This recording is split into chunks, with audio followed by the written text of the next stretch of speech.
Hello team, welcome to another ATP Geopolitics video with myself, Jonathan MS Pearce. This is a US elections special for the 2nd of November 2024, and actually probably one of the last big ones I'm going to do because the election is looming very, very imminently.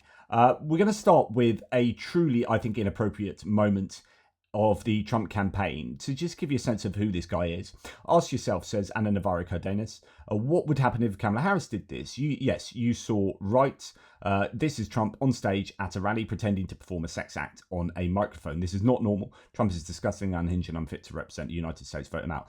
This is a really obvious case of double standards, because I imagine had Obama done this previously, had Biden done this in 2020 or Harris done this previously in the campaign, the Republican community would have gone absolutely insane. Yet Trump is able to get away with anything. As Van Jones said on CNN, Trump is lawless, Harris has to be flawless. She's held to a different set of metrics, held to a different account than Trump. And I think it's deeply, deeply unfair. So this is him at a rally after his microphones had stopped working. He had to get a handheld microphone. Then he started doing this.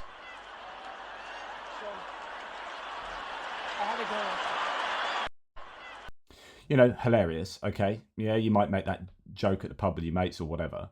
But you are president representing the old and the young, men and women. You know, does a 10-year-old child look at that and go, you know, Mummy, what's he doing? Why is he doing that? And, you know, is this who we're voting for? Type thing. You know, there's a sense of character here. Like, you should have enough veto on yourself not to do something like that in public. If you're running to be president of the United States, I think it's just deeply inappropriate. Of course, that is now being turned into many a meme. Here we see Putin being the recipient there. And, you know, I think it's an interesting indication that Trump is himself beholden to Putin, or indeed holding Putin. Yeah, I don't know. Now, if you are interested in the climate and in the environment, there is this from Trump. It used to be global warming, and that wasn't working because we're actually cooling. So we have that. But you know, the biggest warming problem we have is nuclear warming. So they talk all the time about the ocean will rise in 500 years, 1/8 of an inch. Who the hell cares, okay? It used to be global warming. I mean, who the hell cares in general, but who the hell cares if it's 1/8 of an inch in 500 years? But of course, that's not quite what they're saying, actually, to be honest. But talking about the environmental situation, I find this fascinating. So Jill Stein is running as a third party against Trump and Harris, and the Trump campaign has really brought her on board. In fact, there's been all these admissions that really Jill Stein and people like Cornel West are taking votes away, younger, more progressive votes maybe from the Democratic Party, from the Democrats. But actually, there are arguments to say that she's actually not really that interested in the environment. She's actually beholden, to use that term again, to Putin again. That she refused to call Putin a war criminal until it was pointed out that he was indeed had been indicted as such by the International Criminal Court, when she said, well, you know, he's not been prosecuted or anything. And Mehdi Hasan had to point out that, yes, he has actually, by the ICC. And then she gave out a statement later. Anyway, point is, she seems to be a very useful idiot, and probably a wittingly so, not an unwitting idiot, for both the Trump campaign and Putin. So a coalition of Green parties from 16 different European countries have just released a statement calling Jill Stein a Putin shill and telling her to drop out the race. I mean, this is absolutely fascinating. So on top of this, wars are raging. There's US elections, European Greens call for Jill Stein to step down. On top of this, wars are raging and authoritarianism is growing throughout the world. In this crucial moment, Europe needs Kamala Harris as President of the United States to be a reliable partner and to take the urgent, decisive action needed for the climate crisis and to bring about a just and sustainable peace in the Middle East. European Greens also highlight the the divergent values and policies of themselves and Jill Stein's US Green Party, there is no link between the two, and the US Greens are no longer a member of the global organisation of Green Parties. In part, this fissure resulted from their relationship with parties with authoritarian leaders and serious policy differences on key issues, including Russia's full-scale assault on Ukraine. Right now, the race for the White House is too close for comfort, and we call on Jill Stein to withdraw from the race and endorse Kamala Harris for the presidency of the United States. Absolutely fascinating. I mean, it's been discussed in a number of places like The Guardian. European Greens asked Jill Stein to stand down and endorse Kamala Harris. So, I don't think, if you are seriously interested in the environment and climate change, I can't for a moment think you'd be justified in voting for either Jill Stein or indeed Donald Trump. Now, there's been an October surprise of sorts. I haven't really looked into it too much, but there have been 100 hours of recordings of Epstein talking about his relationship with Donald Trump and describing the inner workings of the Trump White House. This has been released by the Daily Beast. They've done an article. Lots of people have done articles on this. In fact, there's been as well a book, I think, released that intimates, is another book by Wolf, intimating the relationship between Epstein and Trump was actually fairly close, and there are pictures that the author was shown of Trump with Epstein with naked or topless models sitting on Donald Trump's lap and so on and so forth. So this could be an October surprise. I don't think it's going to touch the sides at all. There aren't going to be that many people that are going to watch this, and I don't know whether it's going to be widely reported on by mainstream media, although it is in papers and whatnot. Jeffrey Epstein details close relationship with Trump in newly released tapes. So you've got tapes, you've got a book, anyway. Epstein is this persona non grata, of course. Well, he's not alive, but he is. His name is very much a controversial name, and people try and slam all sorts of others by association with Epstein. But actually, in this case, he appears to have had a closer relationship to Trump than was otherwise thought. But you guys can go look into that. And going on to Elon Musk, it's interesting that mainstream media has caught hold of the truth that Elon Musk's megaphone, that is Twitter, has been supporting the content of the content of left-wing accounts and amplifying disinformation in the weeks leading up to the election. And in fact, is preferential to right-wing information and claims and propaganda at a ratio of 2-1, as according to the Wall Street Journal in their analysis recently. So, as someone says, how is this not election interference? It is a form of like actual algorithmically coded election manipulation. I don't know what the laws are and how far kind of election interference goes and what election interference means, but you have a media organization which is actively spreading, purposefully, I think, disinformation. So it's not just like Fox News reporting things with a skew, although I think Fox News can be held up for disinformation as well. In fact, they got taken to court over it with the election lies in Dominion and Smartmatic, having to pay out $788 million. So quite a bad situation there. But there is overt disinformation, so like purposeful lies being spread on Twitter as a result of the way that it is coded. And it's good to see different media organizations picking this up. Now, going to talk about the enemy within. And we had JD Vance on, this is sometime back now, October 27th, JD Vance on CNN talking to Jake Tapper. And Jake Tapper saying, he wants to use the military to go after the enemy within. And Vance said, that's a game you're playing. And he said, I'm not playing a game. And then Vance goes in to try and distort the words and do some mental gerrymandering in order to get out of Trump, meaning it was actually the Democrats and it was really the BLM protesters. And what happened the next night is that Trump went out at a rally literally after that and said, the enemy within is the amorphous Democratic Party, literally like contradicted JD Vance. So JD Vance twisting himself into a pretzel, trying to explain away Donald Trump, and Donald Trump just comes out and blows that out of the water. And so it's very clear that Donald Trump, not only did he said Adam Schiff, the Pelosi's, and as examples of the enemy within, but then came out and literally said it's the amorphous Democratic Party and blah, blah, blah. They are the enemy within. Then he talked subsequently about the enemy within being the press. And he talked about them at the back. He said, I know I shouldn't say this. He tell me I shouldn't say this, but they are the enemy within.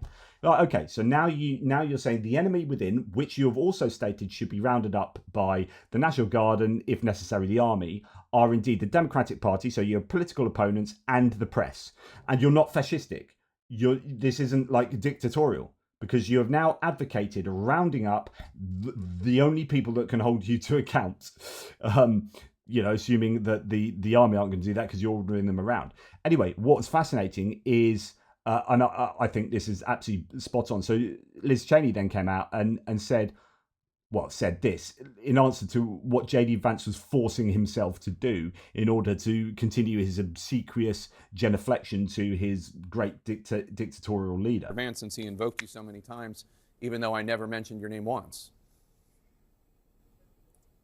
Look, Jake, I think what we just watched is, what it looks like when someone has got to go through just unbelievable contortions to try to find a way to defend the person that J.D. Vance himself called America's Hitler, and just so many just really stunning attacks. Look, attack me, that's fine. You can do that all you want. But for J.D. Vance to be going after, retired 4-star Marine General, Gold Star father, John Kelly, for him to be attacking and lashing out like that, Vice President Pence, so many others, secretaries of defense, the former chiefs of staff, former national security advisor. I mean, I think, look, they understand the Trump campaign, Donald Trump, J.D. Vance, they absolutely understand how damaging it is for the American people to see all of these unprecedented levels of senior officials from the Trump administration telling the American people that Donald Trump is unfit. And so, they concoct these things that are completely divorced from any connection to the truth to lash out and attack. But look, the American people understand, to have these kinds of people like General Kelly come out and speak publicly, they know that at his core, Donald Trump, he really has no conscience. They know that he's erratic. They know that he's chaotic. They know that he's cruel. And they're telling the American people that. And so it does take a lot of contortions and a real desperation to try to convince people that they shouldn't listen to those who know Donald Trump best. And I think that's a really important point. And I've made this point before, exactly this, and I'll repeat myself. And I used to do this. I've written articles on slavery in the Bible, right? And saying that for people to excuse slavery and say, oh, it's all contextual, they didn't mean this. If you're fighting, and genocide as well, genocide in the Bible and stuff, if you're fighting really hard to excuse that, then it probably says more about your belief system in you than, you're probably on the wrong side of morality here if you have to fight really hard to justify genocide. Like if you're going that far to go, yeah, but it was okay, and this and that. So it's exactly the same situation with JD Vance here. That if he's fighting that hard to justify the words Trump is using that seem prima facie pretty bloody obvious, then you're probably on the wrong side of this. And Liz Cheney's got that exactly right. What we just watched is what it looks like when someone has got to go through unbelievable contortions to try to find a way to defend a person that JD Vance himself called America's Hitler. I really, really well put there. And Liz Cheney now, of course, we've had that whole, as everyone of you will know about already, I'm not going to dwell on this, but Trump at an interview with Tucker Carlson said that, let's put her with a rifle standing there with 9 barrels shooting at her. Let's see how she feels about it, when the guns are trained on her face. It's just a weird thing to say. Is he talking about a firing line? Because 9 rifles, is is that the usual for a firing squad? But then she's got a rifle, and then you're like, well, either way, this is just a weird situation. And again, veto, mate. don't say those things, because it, and then they're worrying about like the other side. They're claiming that the Democrats are using divisive language, and all the time it's projection. The Republicans have, or sorry, the MAGA Republicans, the Trumpists have been using like incredibly incendiary rhetoric for an awful long time. What else do we have? We've got a court case rumbling on about the Musk $1 million. He was asked to go to court in Pennsylvania. He didn't turn up. So then it was an attempt to get the court case to go somewhere else. And then the federal judge has rejected that, a bid to move that Philadelphia lawsuit to a federal court. So that should, anyway. Then you've had, was it a Georgia? Was it a Georgia electoral, Republican electoral worker, I think, has been found guilty. Is she liable to 7 years? Let's find that one out. No, that was it. It's Wisconsin. So, MAGA Wisconsin Election Commission Director Kimberly Zapata found guilty of all felony counts for falsifying military ballots. She could face 5 years in prison. Then we have also, is it here? Yeah, ex-Trump lawyer Kenneth Chesebro, who helped devise the Trump campaign's alternative elective strategy in 2020, has been suspended from practicing law in New York following his guilty plea in Georgia's 2020 election interference case. So he has pled guilty to that. And it's just like this goes on and on. It's this projection, the idea that the Democrats are the ones cheating. And it's just clearly not the case. Sidney Powell as well was another one who has, so Kenneth Chesebro has joined Sidney Powell and has flipped pleading guilty in Georgia. So both of them have now pleaded guilty, a monumental blow to Donald Trump, really, or at least it should be. But just absolutely incredible that we have this idea that it's the Democrats that are cheating, but actually, Jenna Ellis, Donald Trump campaign attorney back in 2023, pled guilty in Georgia for election interference case. So just, whenever they say, oh, watch out, there's cheating, you're thinking, you're really talking about yourselves. Now, interesting news, and this is coming from CNN, that Trump is almost $2 billion in debt, and the amount is growing, partly due to the amount he owes in the New York case. But generally, he has not got a lot of money, and this is why the campaigns have been... So if you remember, the RNC was taken over by... So the Republican National Committee was taken over by the Trump campaign. It's kind of merged, and then he had Laura Trump involved in running that, and it was all kind of nepotistic. But there was this idea that actually money could go to lawyers. So the money they're raising wasn't just going to go to the Republican campaign for the election of the president, but could go to feeding the amount of money he owes consistently to lawyers, because actually it could be that Trump doesn't really have all the money he kind of claims that he does. So that's interesting. Now, Albuquerque, as I mentioned earlier, New Mexico has refused to host Trump's event today because he owes the city $445,000 from past events he never paid for. So, he had to move it to tarmac at an airport.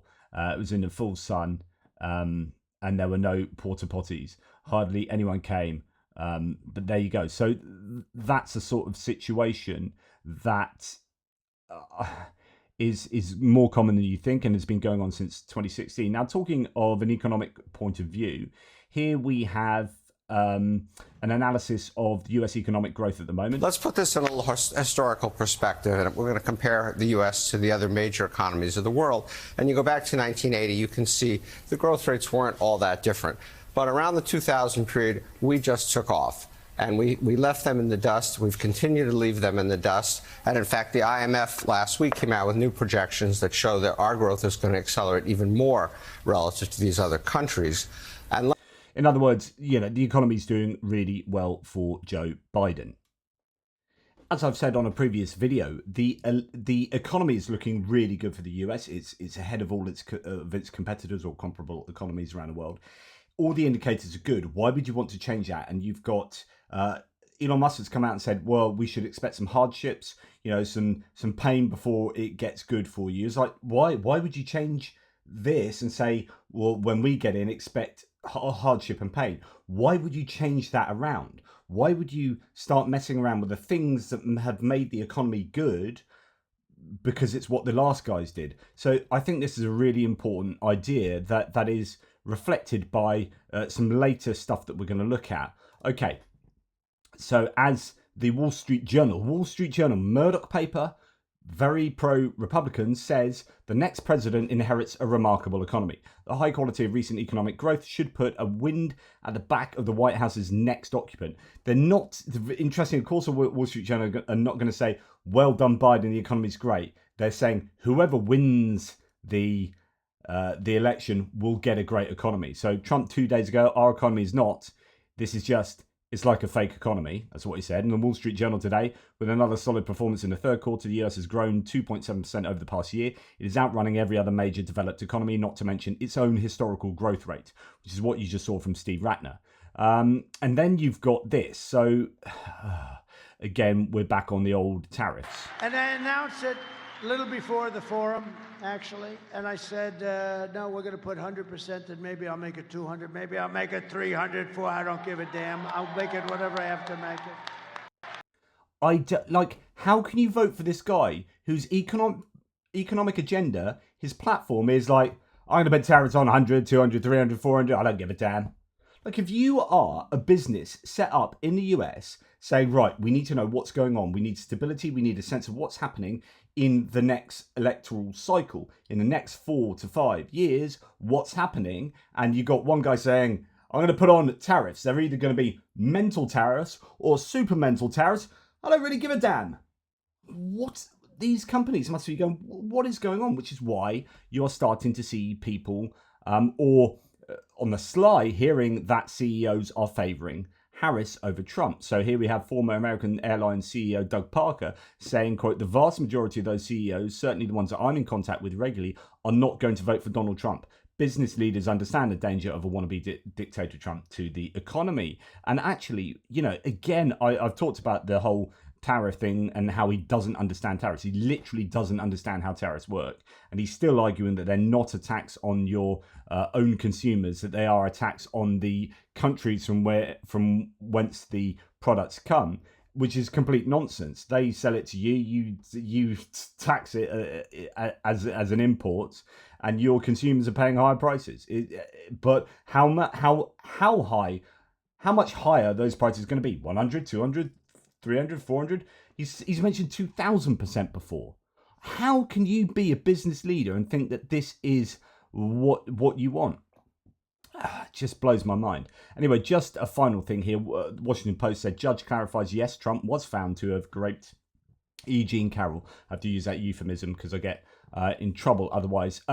If you just read the judgment of the judge, after that, it's very clear from that. But people on the Republican side are still, oh no, it wasn't. Oh no, it was, he's found liable. He's not convicted. He's found liable for sexual abuse. Okay, but it's not rape. It's like, no, he literally said it was. But this is to do with digital as opposed to, how should I say this? Manhood penetration. Because it was digital, we clarify in this particular area as sexual abuse. But he said in the judgment that yes, it was rape, and he's come out and clarified that yes, it is indeed. So just to put that little puppy to bed. Okay, so no, that's dismissive. It's incredibly serious, right? But going on back onto the economy, that one was slightly out of place. Okay, so we have had a couple of announcements, well, not quite on the economy, health and economy, but a couple of announcements from Mike Johnson, the Speaker of the House of Representatives, whom was mentioned by Trump, I think at the Madison Square Gardens rally, where he said, me and Mike, we've got the secret, we're going to be doing something after I get in, this is, keep it on the lowdown, but there's going to be something happening. And everyone's talking about this, what secret are you talking about? And then this came out subsequently. A lot of talk. I mean, healthcare reform is going to be a big part of the agenda. When I say we're going to have a very aggressive first 100 days agenda, we got a lot of things on the table. Just in case you didn't quite hear that, a very aggressive first 100 days. And by the way, that's in line with Project 2025, which is a blueprint of the first 100 days when they take over. That's what Project 2025 was written for. And Trump has distanced himself from it, but has then employed everyone who wrote it, and they were all involved with him anyway. And JD Vance wrote the foreword for the main author of Project 2025 for his book. basically about all this stuff. It is entirely what Trump is going to enact as soon as he gets in. And you got Mike Johnson say we're going to be very, very aggressive in what we're going to do as soon as we get in, part of which will be this. But healthcare, that's part, it's the secret. Yeah. It's the secret. Healthcare reform is not a secret. There's some really important ideas on the table. And we have a docs caucus, the physicians who serve in the House, and they've got a menu of options about this thick. And I think this is part of it, because if you take government bureaucrats out of the healthcare equation and you have doctor-patient relationship, it's better for everybody, more efficient, more effective. That's the free market. Trump's going to be for the free market. You heard a little sample of that last night. We want to take a blowtorch to the regulatory state, okay? Yeah. I mean, these agencies have been weaponized against the people, and it's crushing the free market. It's like a boot on the neck of job creators and entrepreneurs and risk takers. And so healthcare is one of the sectors, but we need this across the board, and Trump's going to go big. I mean, he's only going to have one more term, right? Because what you really want is profiteering. You want profit making heavily involved in the healthcare domain, right? That's where you really want people to be making as much money as possible. You don't want morality to be involved in healthcare. Run for election, and so he's going to be thinking about legacy, and we're going to fix all these things. And, no Obamacare. No Obamacare. Yeah, the ACA is so deeply ingrained. We need massive reform to make this work, and. He said, no Obamacare, the ACA is deeply ingrained and needs massive reform to make it work. Okay? That's what he said. We got a lot of ideas on how to do that. And we've got a lot of ideas of how to do that. Okay, so he said that pretty clearly there. Subsequently, everyone went mental about this. Here, Liam Martin says, this is truly wild. The Washington Post and New York Times both have the Biden gaffe. So Biden came out and said something about garbage. So the whole garbage thing at the Madison Square Gardens, Tony Hinchcliffe killed Tony. He talked about Puerto Rico being garbage. We're going to return to that. Then Biden came out, was caught saying, and it was a bit confused and garbled, and people arguing over who he was referring to. But he was saying that the only thing that's garbage around here are Trump supporters. Now, whether he meant people like Hinchcliffe and people talking at Madison Square Gardens event, or generally the supporters, everyone's going mental about that. But when you've heard the rhetoric from the other side, from the Republicans, you're like, what's all this kind of generated, oh my good, pearl clutching that these guys are doing? So he said, this is truly wild. The Washington Post and New York Times are both the Biden gaffe as a top stories. New York Times has 2 stories about it on their homepage, and not a single mention of Johnson saying they'll repeal the ACA, or a Trump official saying they'll pull vaccines. So we've got Lutnick coming on TV, this other guy saying that I've been speaking to RFK Jr. and was like, basically he was repeating vaccine conspiracies, and you got RFK going to be put in charge of healthcare and protecting women's health. And like, you look at his diary that he wrote about women, and that led to or helped towards the divorce and his ex-wife. Anyway, I don't want to go down that rabbit hole, but you're like, so that's who you're going to put in charge of women's healthcare and in charge of health in general, and he's a vaccine conspiracy theorist. But no, they're not talking about that. They're talking about Biden's gaffe. But the repealing the ACA is incredibly controversial. So anyway, as a result of that Trump then came out and said, I've never even thought about repealing the ACA, the Affordable Care Act, what was known as Obamacare. Repealing it had been a major campaign theme for him since 2015, though, but he says, never thought about it. Does he not know that Obamacare and ACA are the same thing? So he said, Lion Kamala is giving a news conference now saying that I want to end the Affordable Care Act. Well, Mike Johnson has literally just said that. No Obamacare. And then he went major reforms. So I never mentioned doing that, never even thought about such a thing. She also said, I want to end Social Security, likewise never mentioned it or thought of it. So he said he's never thought of this, calling, such people liars. And then you think, well, you have thought about this, because this was what you talked about for years. If the Supreme Court ends this Obamacare, well, we'll have to see what happens. It's got a ways to go. I mean, we'll see what happens. I think it'll end. I hope that they end it. It'll be so good if they end it. We've done a great job, but we're going to be getting rid of it entirely. But Obamacare is a disaster, okay? And I told the Republicans, I said, look, if you really want to do something, just let it explode. And then they'll come begging us to fix it, okay? Begging. This thing is, Obamacare has now been shown to be pretty successful and people like it. is a newer subject, but Obamacare is a disaster. And I said, we're gonna do something about it. We're going to win by knocking the hell out of Obamacare, terminating it, coming up with something much less expensive, much better. We are going to win in every aspect of our lives. Your administration is backing a lawsuit to invalidate the Affordable Care Act. Given that people are losing their jobs now and need health care more than ever, would you consider rethinking your position on that? Well, that's a lawsuit coming out of Texas again. That was headed up by Texas. And what we want to do is get rid of the bad health care and put in a great health care, but it could be much better than it is. And so what we want to do is terminate it. So, okay. Then, and I'm not going to play the full 7 minutes of this. I'm just going to play the first minute. This is fascinating. So he said, this is going back to his previous administration, said, we're going to put in something to get rid of Obamacare, which is something he's always wanted to do. So the idea that he's not going to do it now, and you've got Mike Johnson coming out and saying, yeah, we're going to no Obamacare. And he's going, no, we're not going to do that because actually it's not very popular with the electorate. It's very popular with the ideologues around Trump and those people writing Project 2025. They want to get rid of that. They want to take a blowtorch to regulation. That's what Mike Johnson said. They want to take a blowtorch to regulation. So they want to get rid of the ACA and bring in free market ideology into the healthcare system. But listen to this. So, okay, well, what's your plan to replace it? And this is absolutely brilliant. And what I want you to do is look at the top left-hand side here to see the advancing time frame and listen to his promises. And this is when he was in power. He was in power here. Listen to his promises. We have no choice but to absolutely replace Obamacare, and we're going to come up with a much better plan. We're going to come up with a great health plan, and this is a great plan. Wait till you see the plans we have coming out literally over the next 4 weeks. We have a plan coming out, an additional plan coming out in a very short period of time. So we've gone through 2016, 2017, 2018. All of these, we've got a plan coming out. We've got a plan coming out in 2 weeks. We've got a plan coming out. We're going to have fantastic health care, and the plan is coming out over the next 4 weeks. We're signing a health care plan within 2 weeks. 9 years after you first started running, do you... So this is 2024, when he was at the ABC, at the debate with Kamala Harris, and he said, we're going to have all these plans from 2016 to 2020, and it never happened. Same with the infrastructure bill. All these plans, we've got these plans to repeal it and to replace it. And then he's asked in 2024, okay, so what are your plans? You've had 9 years to think about plans. What are they? You have a plan, and can you tell us what it is? Obamacare was lousy health care. So just a yes or no, you still do not have a plan?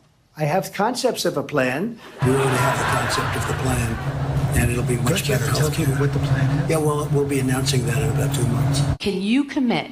So anyway, there's a 7-minute montage here of all stuff like that from Jimmy Kimmel. He's put that together, and I just think that's really interesting. Like, what are your words? Like, we can all laugh about this, but like, you're in charge of the country. You promised your electorate before you were elected that you were going to do this. You came in, and infrastructure as well, and you didn't do that. You didn't do it, but you kept promising it in 2 weeks, in 3 weeks, in 4 weeks, and you didn't do it. You're a serial liar, and you don't actually have a plan. And the idea that most people, or the conclusion most people came to, is that it just didn't have a viable, workable alternative to the ACA. Yeah. And then you get this. So this is Mark Kelly, who is the senator in Arizona, saying, first, Donald Trump announced Speaker Johnson, make no mistake, if they win, they are coming for the CHIPS Act. So the CHIPS Act was so when you saw the graph about how well the economy is doing, part of the success of the economy was down to the CHIPS Act, which we'll talk about in a second. But here is Mike Johnson again just now. The former president has said that he doesn't support the CHIPS and Science Act. You voted against it. If you have a Republican majority in Congress and Trump in the White House, will you guys try to repeal that law? I expect that we probably will, but we haven't developed that part of the agenda yet. We got to get over the election first, and that's why the former president. So not they've got a plan to do it, but he's like, I expect we probably will get rid of the CHIPS Act. So the CHIPS Act, CHIPS and Science Act, US federal statute enacted by Congress and signed into law, authorizes approximately $280 billion in new funding to boost domestic research and manufacturing of semiconductors in the US, for which it appropriates $52.7 billion, blah, blah, blah. And all this kind of stimulus to try and get, actually, it's partly to do with national security as well, in terms of getting semiconductors made in the US and not somewhere like Taiwan that could get taken over by China, etc., etc. And then you can look at, I mean, the Wikipedia page is pretty extensive on this to see the impact it has had. on science, on manufacturing, on projects, and all these different projects that come about. So then you look at this. So James Singer saying Mike Johnson wants to lose Arizona, Georgia, Michigan, and North Carolina jobs. So these are just jobs that the CHIPS Act has brought about, estimated jobs from announced investments in the semiconductor manufacturing supply chain as a result of the CHIPS Act, just in that one particular area. Just absolutely phenomenal. And trying to repeal that is just economic suicide. So the point is here, like, you're voting for someone that wants to repeal these things, wants to undo them because the Democrats did them, not because it's a good idea to undo them. You've got an alternative. It's just like he came in when after Obama, and just wanted to repeal everything that Obama did. That's why Obamacare was like target number one, but he couldn't because there's no viable alternative, and actually they end up being good things. Right, ACA is now embedded. I mean, Mike Johnson just said it's embedded. It is there, and it's functioning well. The CHIPS Act is there, and it's functioning well, and is underwriting the economic boom in the United States. So to think, we're likely to get rid of that is just knee-jerk ridiculousness. Anyway, now we're going to go on to look at polls and how does this all sit with the electorate. First of all, I'm just going to remind you that before we kind of look at polls and whatnot, these are 8 people in the Trump administration. The highest rank of general, what we have: general, lieutenant general, lieutenant colonel, general, admiral. All people in his administration. From John Kerry, Mark Milley, James Mattis, and H.R. McMaster, to Mark Esper, Stanley McChrystal, Mike Mullen, and James Stavridis. They say, I'll go through them each. So certainly the former president is in the far right area. He's certainly an authoritarian, admires people who are dictators. He has said that. So he certainly falls into the general definition of fascist for sure. That's Mark Kelly. Trump is a fascist to the core, said Mark Milley. Donald Trump is the first president in my lifetime who does not unite the American people, does not even pretend to be trusted to try. Instead, he tries to divide us. That's James Mattis. In January, the 6th siege of the Capitol, Trump, quote, abandoned his oath to support and defend the Constitution. That was H.R. McMaster, a president's highest obligation. And then Mark Esper, after stolen documents were found at Trump's Mar-a-Lago estate, Esper said that the stashing them there was an irresponsible action that places the service members at risk, places our nation's security at risk. McChrystal said Trump was immoral in an interview with ABC News. Mark Mullen said during Trump's infamous St. John's Church photo op, Mullen wrote in 2020, quote, he laid bare his disdain for the rights of peaceful protest in this country, gave succor to the leaders of other countries who take comfort in our domestic strife, and risked further politicizing the men and women of the armed forces. And James Stavridis said he criticized Trump's use of the military force outside St. John's Church in 2020, calling it beyond the pale of American norms.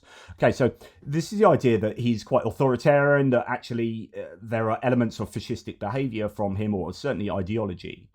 And then we're going to see how that looks in terms of the sort of things he said at his particularly Madison Square Gardens, and then we go on to, okay, what effects has that had on the Puerto Rican electorate? Okay, so just trying to map everything out here.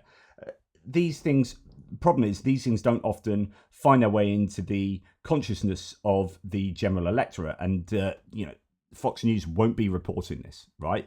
Or if they do, it's like, what do you think about this Marco Rubio? And Marco Rubio says they're liars. Yeah, I think they're liars. Okay, what? All 8 of these people are just lying. Anyway, I've talked about that before. But let's rewind a little bit, because I said we're going to talk about polls. And one thing that's happened is that over recent times, the polls have shown it to be incredibly tight. And the question is that actually true? Now, we learn that a much larger proportion of these polls are Republican-funded polls. In fact, something like, what was it? So 26 Republican polls and 1 Democratic poll, literally 26 to 1, and something like 34 non-partisan polls. We're making up this one analysis of the averages. So you're like, okay, so we've got a ratio of 26 to 1. Wow, of partisan polls. So the Democrats don't really go and get partisan polling as much as Republicans do. So the Republicans, as the theory is, have been stacking the polls to affect the average. So then the poll average looks skewed. But you've also had this, because people have been questioning about this. So this is from Nate Cohn's new article on polling accuracy. Basically, pollsters are terrified of being wrong again. So they were wrong in 2016, right? And they were predicting Hillary Clinton would win. and Trump won. They were wrong in 2020, where they actually undercounted Trump again, or maybe overcounted Biden. And so the idea is that they don't want to be wrong 3 times in a row. That would be unprecedented. So lots of people are saying there's very little chance of them being wrong this time. They will not be undercounting Trump. In fact, it's much more likely they'll be undercounting Harris, right? It's okay to be wrong on Harris, but if you're wrong on the Republicans 3 times in a row, or not that they're Republicans, any side 3 times in a row, then it's seriously problematic. So basically, pollsters are terrified of being wrong again, so they're flat out ignoring the very blue results. As a result, pollsters are more willing to take steps to produce more Republican-leaning results, is the claim. So this is a quote from an article. It's hard to overstate how traumatic the 2016 and 2020 elections were for pollsters. For some, another underestimate of Mr. Trump could be a major threat to their business and their livelihood. For the rest, their status and reputations are on the line. If they underestimate Mr. Trump a 3rd straight time, how can their polls be trusted again? It is much safer, whether in terms of literal self-interest or purely psychologically, to find a close race than to gamble on a clear Harris victory. At the same time, the 2016 and 2020 polling misfires shattered many pollsters' confidence in their own methods and data. When their results come in very blue, they don't believe it. And frankly, I share that same feeling. If our final Pennsylvania poll comes in at Harris +7, why would I believe it? As a result, pollsters are more willing to take steps to produce more Republican-leaning polls. That is a theory that is out there, because we are seeing polls that are stupendously close, and yet we're also seeing all of these hundreds of Republican lawmakers or former lawmakers, politicians, dignitaries, if you like, old school Republicans, even people like Barbara Pierce Bush and Bush's daughter, and Arnold Schwarzenegger, obviously Adam Kinzinger, Liz Cheney, Dick Cheney, all these people coming out, and Jeff Duncan and Jeff Flake coming out and saying, I'm endorsing Harris. And you're thinking, okay, so we've got all of these Republicans out there then that are endorsing Harris, but no Democrats endorsing Trump. How come the polls are so close? Because surely that's reflected in the electorate, as I keep mentioning to you. So you're thinking, okay, something's going on. Is either the polls are wrong, or something weird's happening, and I can't really think of what that something weird might be. And then you look at data points like this. And I know I've gone through this before, but remember, we're in now the final week. This is a rally he's just given. Is this in Reading, Pennsylvania? I can't remember. Michigan. This is in Michigan. 1 hour he talks for 1 hour 45 minutes, right? Which is way too long. And bearing in mind, he gave a almost 6 hour rally at Madison Square Gardens, which is what's called the closing arguments. And that should be distilled, your message distilled down to, its basics. And it was a long rambling mess. Lots of people saying really offensive things. And then Kamala Harris gave a talk at the Ellipsis in Washington, really iconic place, had all the optics right. It was absolutely staged perfectly. And they were getting a license for 10,000 people. In the end, they had to extend. They had 75,000 people there. 75,000 people waiting, coming from the Bronx and waiting 12 hours to get in there. From all over the place, coming to that very iconic place. And it was a masterclass of staging and half an hour of distilled messaging, where you're like, right, this is what we're campaigning on. This is a platform. Of course, the question is, who gets to see all that? Is it viral? Would it go viral? No, probably not. But it's just a really good synopsis of her agenda. And it was very well presented. So that's 75,000 people going to that. Here is Michigan. And just check this out. Healthy again. Thank you, Bobby. Thank you, Bobby. So at the sides here, like you've got this crowd here. I can't really see how big they are, but right at the sides, it's a relatively small arena, and the sides are, what is that, 20% full? By the looks of it, just there. This next one is far, far worse. So this, right, it's this one. So this is the Reading, Pennsylvania one, right? So Trump said at this rally that we never have an empty seat. He literally said at that rally, we never have an empty seat whilst speaking, facing hundreds of empty seats. Just check this out. And he doesn't fight for you. He just votes the way the Democrats tell him to vote. This guy will be a leader, and he'll bring business back to your Commonwealth. politics. Think of it. And he doesn't fight for you. He just votes the way the Democrats tell him to vote. So again, I'm going to make this point again. It'll be the last time I make this point because, you know, I won't be doing many more of these videos. But then when you go and look at the Democrats, this is Stacey Abrams this is Wisconsin. No, sorry, Gracie Abrams. No, it's Gracie? Anyway, Gracie Abrams. Yeah. Took the stage. It's mostly young and first-time voters because she's someone that appeals to the young, who may not otherwise have attended a political rally if it weren't for Gracie Abrams. Okay, so you can say, oh, it's just getting star quality in and blah, blah, blah. This is why young people will save us. But this is very clever because it's about getting young people involved politically. They'll go out and tell their friends, etc., etc.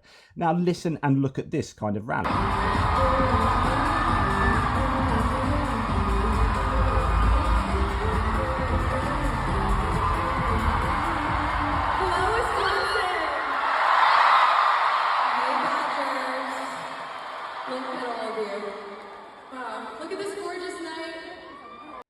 And so there you go. And it's just a different kettle of fish entirely.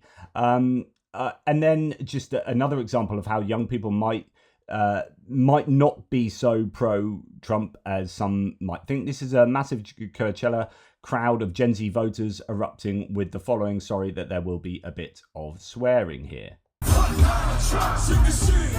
Fuck Donald Trump, say it, say it. Fuck Donald Trump, I need to hear you. Fuck Donald Trump, say that shit loud. Fuck Donald Trump, say it louder. Fuck Donald Trump, say it louder. Fuck Donald Trump, say it louder.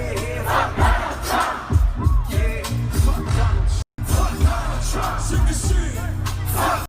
Point being is okay, you're putting all these things together and either the polls are wrong or something weird is going on. And it's again that same question. What's more likely to be the case?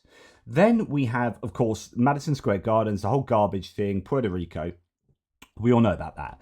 But Puerto Rico's largest newspaper, El Nuevo Dia, just announced they're endorsing Kamala Harris. It has 7 million readers across the US. So that's huge. You had all these people from J-Lo to Nicky Jam took back his endorsement of Trump.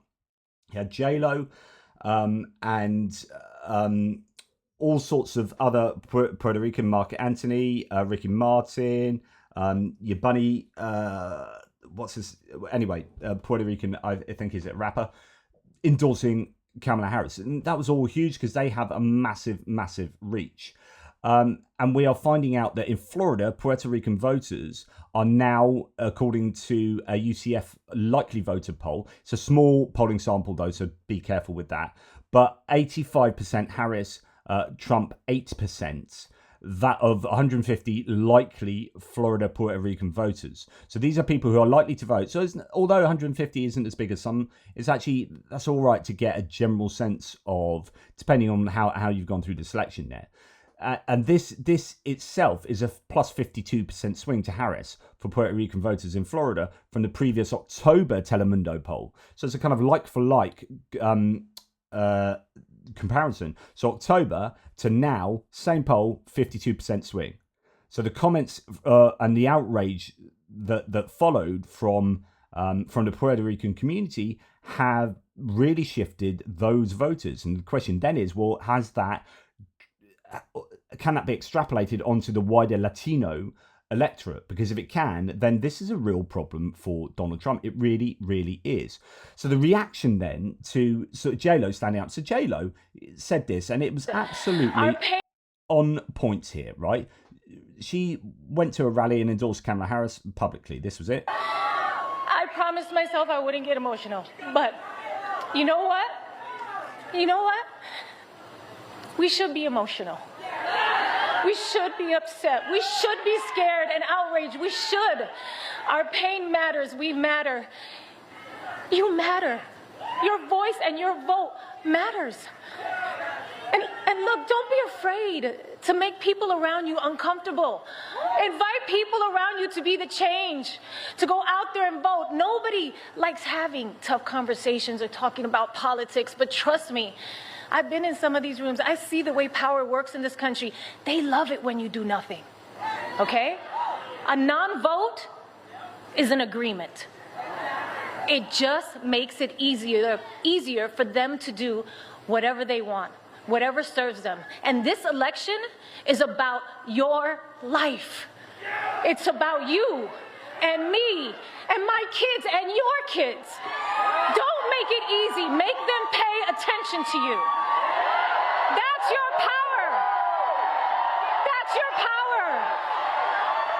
Your vote is your power. And I don't disagree with a single word of that. But of course, how this goes down with the kind of right-wing crowd. So Autism Cattle is a real, like, Elon Musk fanboy, absolute, right-wing disinformation engager. Says people often forget that celebrity actors are still professional liars. Literally, their success is often tied to the believability of their lie. That's what acting is. These are people are paid to convincingly endorse Kamala. They're paid to do their job. So the idea is that she's been paid to go and say that, and she doesn't really mean any of that. And I don't know, all those other ones, Ricky Martin, all these people that were genuinely enraged by the statements about Puerto Rico are just all kind of liars. They're singers, they're lying. They're actors, they're lying. They're paid liars. Elon Musk then comes in and says, even if everyone in music and entertainment endorses the Kamala puppet, it won't matter. The public sees through it. Like, I don't see that as a lie, so I don't see through it. I think that's genuine, and I think you need to establish with a little bit more than that how you can justify believing that she's lying, and probably all the other Republicans coming out and endorsing Harris, and all the other Puerto Ricans coming out and endorsing Harris. How are they all lying? Why are they lying?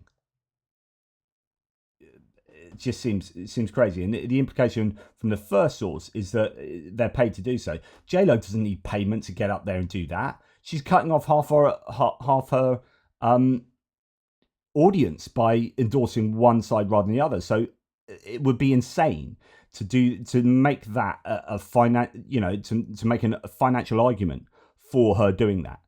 Just, it makes no sense. But of course, that's what the reaction is. And then I think this is fascinating from Trump concerning the Latino rally. So he goes down to New Mexico for this rally. So I'm here for one simple reason. I like you very much, and it's good for my credentials with the Hispanic or Latino community. And he says, like, it's like me, taking round a Christmas present to my dying mother and saying, "Oh, I've got you this really nice Christmas present. Of course, I've only got it to you because I want your inheritance when you die." How she'd be like, "What? Screw you! You're not getting that anymore." Or, like, why would you? I'm here because it's good for my credentials. I'm not here because I actually want, and you can make a very good case that actually all of these appearances are particularly targeted and they're strategic. And you could say, well, do you really care about each of these demographics? But it depends what your approach is to ruling, right? So if you are someone that wants to rule to make the world a better place, I am here because you guys are really important for me getting into power. And me getting into power isn't for my own self-aggrandizement. It's actually to serve you, to make your lives better. So there's a kind of feedback loop to that. Whereas someone like Trump here is like, I'm only here because it's good for my credentials with the Hispanic and Latino community. And that, if you guys vote for me, then I get into power. And then see you later. I'm off ski because I don't really give a toss about you guys. And I'm not here to make your lives better. So, and that's I think, a better representation of the reality of this. I just, it beggars belief that your man's getting as much support as he supposedly is. Now, the question is he getting that much support? How close will it be? My range of what's going to happen. So here's my prediction. My prediction is I think Harris will win. And I think it could go... So I think my likely range is from a toss-up where it could go either way. So you've got Trump could win, but it'd be close. Or Harris could win, but it'd be close.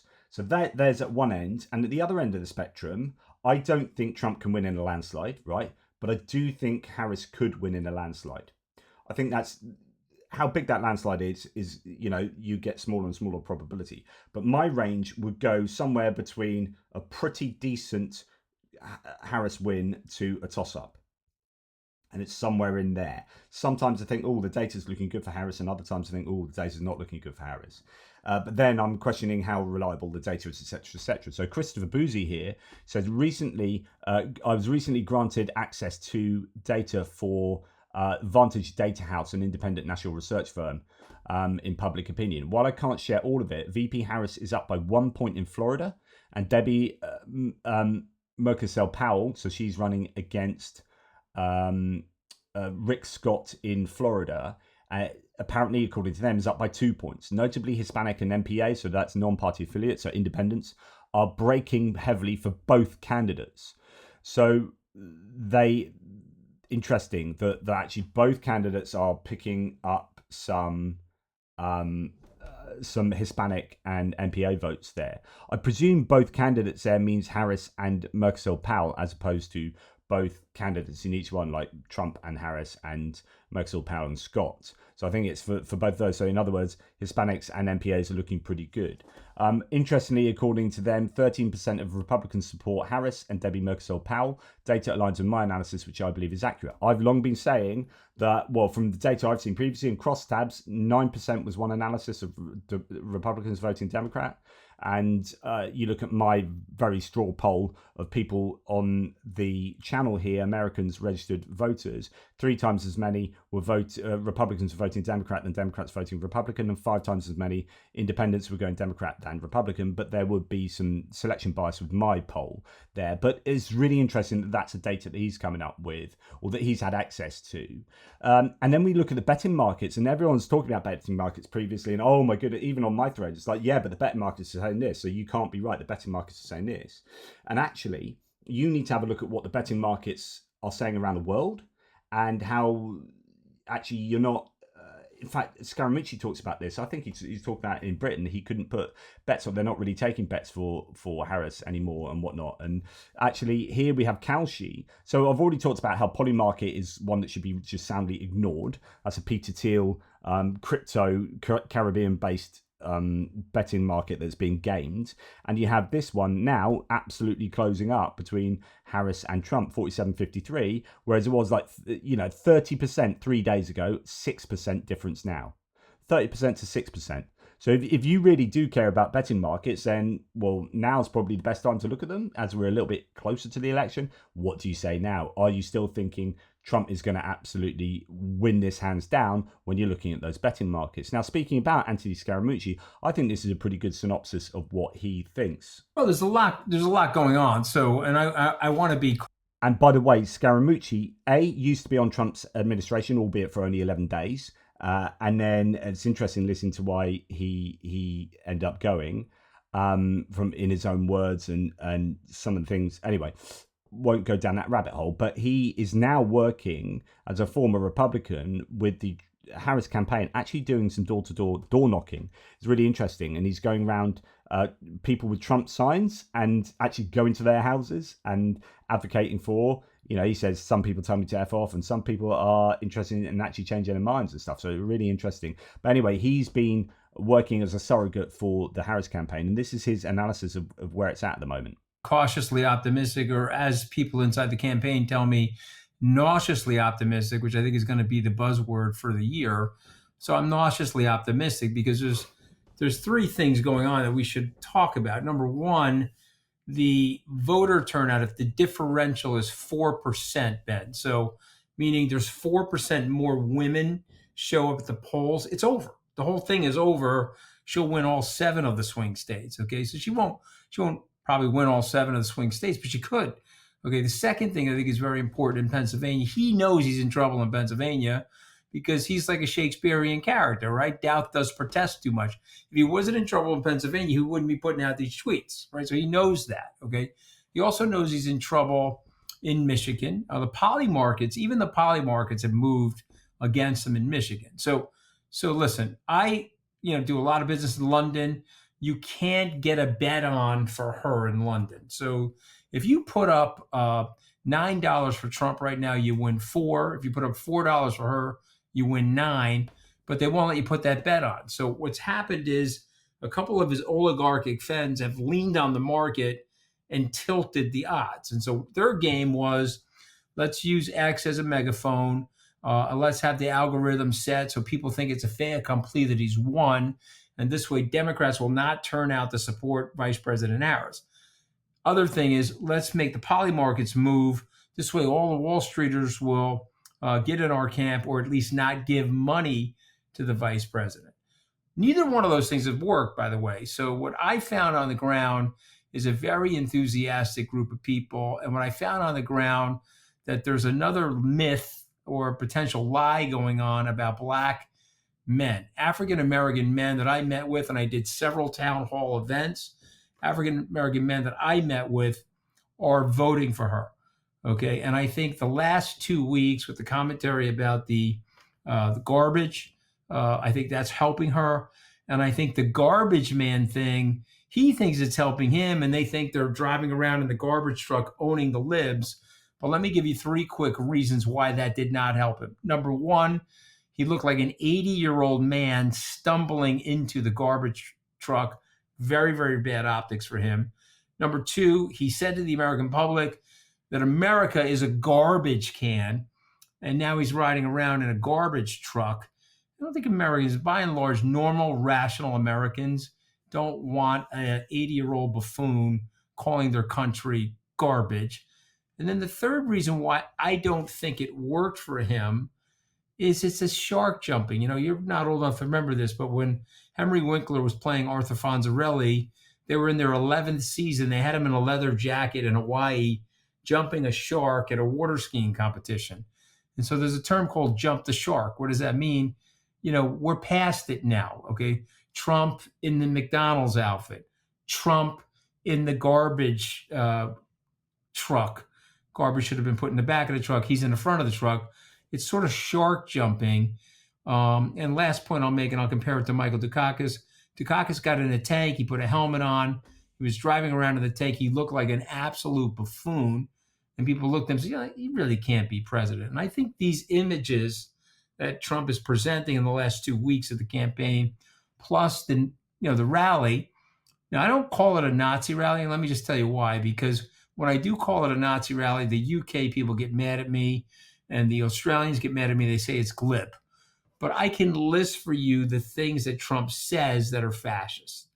Okay, and so I feel like it had fascist tendencies. Let's just put it that way. 100%. I think that hurt him as well. I think these things, people looking around and saying, this guy's nuts. The vice president's running an organized campaign. She's a healing person. She's opened up her tent. And I think she's going to win. I really do. And it's not me talking the book because I want her to win. I think she's going to win because of the way they're running that campaign. There's no overbite in that campaign. Sorry, just to add that one thing. Well, and it's really interesting when you listen to Scaramucci talk about the campaign. We've heard this a lot, which is a ground game. The get out the vote, the GOTV game for the Democrats is exceptionally good. They've got a lot of money. They've over fundraised the Republicans by a massive amount. They're spending more than the Republicans, and they're also much better organized on the ground than the Republicans. We talked about that previously, but that's going to make a big difference. And there are some people saying that even in states like Nevada, where it's looking a bit dodgy for the Democrats, actually, that ground game could well come through towards the end. So I'd advise you go and check out Voting Trends, kind of last-minute surge video, Democratic Momentum in Early Voting, where he gives his opinion on all the early voting scenarios in the swing states, in the battleground states. And what's interesting there is it looks like, so according to him and other data, and by the way, his data analysis doesn't take into account who people are voting for. It's literally registered voters or independent voters, like Democrat, Republican, independents, who's come out and who's voted already. It's very difficult to tell just from that data, unless you look into crosstabs and exit polls and whatnot, as to whether those people are people that never voted before. This is the first time they're registered, they come out to vote. There is some data to suggest this, though, but from the kind of prima facie look at the stats, for example, if you go back to this, right? So this is 18.77% of the registered voters in Pennsylvania voted. You got 947,214 Democrats, 553,158 Republicans, and 188,179 independents. But you don't know who they're voting for. You might not know whether they're male or female. There is this analysis you can find out, but generally, like if you're just looking at who's come out to vote, you don't know whether they are someone that would have voted later. Normally they come out and voted earlier, but actually it's not an extra vote. You've just changed when they're voting, and so on and so forth. And so there is a lot more to glean from the basic data than is on show here, right? And that one must be careful. But from just that basic data, he was saying that essentially, and I think most people agree with this, that Michigan and Wisconsin are fairly safe for the Democrats at the moment. Remember, if they get, Wisconsin and Michigan. So if they get Wisconsin and Michigan and Pennsylvania, then they've won the election. Right, so that's really what they need. And he's saying, look, they've not so much have got it in the bag, but Wisconsin and Michigan are looking pretty good. Pennsylvania, he's saying, is even though there's a massive load more Democratic votes than Republicans, that's less than it was previously. But the point here is, which way will the independents go, and also how many Republicans are going to vote Democrat? And if we're hearing from other sources that say in Florida 13% of Republicans are voting Democrat, then that changes everything. And if that's the case across the country, Democrats have won the election. Harris has won the election. But from early voting, although it looks massively good here, he was saying he would be much happier if it's over 60%. In this column here, whereas only 56.1% have come out Democrats have come out to vote. But nonetheless, so he's a bit more iffy about Pennsylvania. Other people are coming out and saying the data is looking really good for Pennsylvania and other early votes and exit polls, etc., etc. And if they have those three, and bearing in mind they're going to get Nebraska 2nd District, that seems to be nailed in at the moment. You've got Nebraska 2nd there, that one. It's in grey there, but apparently I think Harris is looking to be plus 12 there. North Carolina's looking quite good. That's kind of third. Republicans, Democrats, Independents, and Independents usually skew Democrats there, I think. And then you've got stuff like white votes, not quite as much. Georgia, interestingly, was looking bad initially, but has got better for the Democrats, and he's looking a lot more upbeat about Georgia. And actually, the white vote isn't as strong in Georgia as it has previously been, and actually, the black vote is slightly down, but not worryingly so. And he was saying that the Indian vote and the Asian vote is really out in Georgia. Arizona's looking better than it was, and Nevada, the ground game for the Democrats, the Harry Reid ground game in Nevada has always been good for the Democrats. And so although it's been looking bad in the early votes, they think the actual get out the vote on the day. And the same with Pennsylvania. So Pennsylvania is an on the day voting state to some significant degree. So you're going to get a lot of voting taking place there. And there are some saying that actually it's looking really good for the Democrats. So the point being that you've got someone like Scaramucci on the ground who's been a bit of a doomer, but also very positive for Harris in terms of ideology and campaign and whatnot. But he won't like hoodwink you. And I've watched so much of him and Katty Kay over the last few months. He is now very positive. Interesting, Rory Stewart from the Rest is Politics UK version. He is absolutely adamant that Democrats are going to win due to the female vote that we're seeing that is supposedly very good. The young vote is looking good in a lot of places. So I think the polling has been inaccurate, and I think there is going to be quite a severe, significant undercount for the female vote and the young people. And also, it's impossible to know. Well, it's not impossible, but it's very difficult to know the degree to which the Republicans are going to vote Democrat or vice versa, and how that will materialize. And I think that will. I think you are going to see maybe, well, just a significant enough portion of Republicans voting Democrat, because there are people on my threads that have told me that. There's so many more. I've not heard anyone say that they're Democrat voting Republican, and I have heard tons of people. I've seen so many testimonies online of people saying, getting really emotional about voting, particularly women, Republicans, Nikki Haley voters, all sorts. You've got, in a number of these states as well, you've got significant numbers of Nikki Haley voters who, in a primary, Republican primary, did not vote Trump. Where are those voters going to go? And even if a smaller proportion of them go either not Trump, a third party, or spoil the ballot or whatever, or for Harris, then you've got a significant number of people crossing the aisle there. And I just think, I don't know, I don't want to be overly positive, but I think your range of plausible options go from toss-up to Harris doing fairly well. Sort of over 300 electoral college votes, I think it is a plausible outcome, because if there are some saying that she could take all 7 swing states, i.e. Wisconsin, Michigan, Pennsylvania, North Carolina, Georgia, Arizona, Nevada. That is not, I mean, everyone admits it's within, like, from the polling point of view, it's all within the margin of error. So that's actually, like, utterly plausible. It's completely plausible, but it's also plausible in the same vein that Trump is going to win all 7 as well. But I just don't think that's plausible because of the crossing of the aisle and the women vote. I think the women have been undercounted.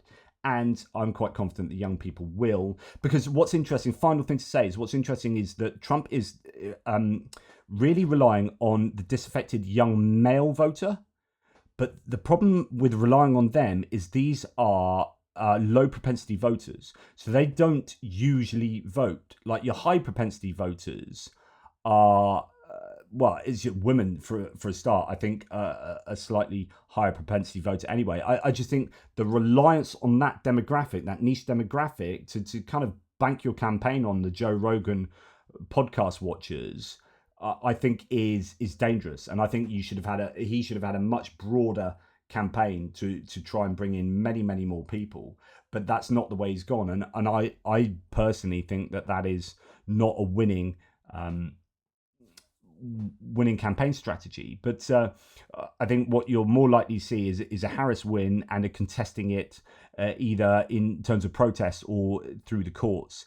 And this will be a long and really protracted and very uncomfortable process that we're going to go through, or that the Americans are going to go through. And that'll be such a shame, because it'll no doubt be just as secure an election as it was last time, and it was challenged. And yeah, it was procedurally the most secure. I mean, we've already seen ballot boxes burn, and that is absolute, I think, disgrace. It's just such a shame. It's become so divisive. But yeah, that's my tuppence. That's my last big one. I think before the election, I'll probably do another couple of smaller ones. But let me know what you think. Take care, guys, and I'll speak to you soon.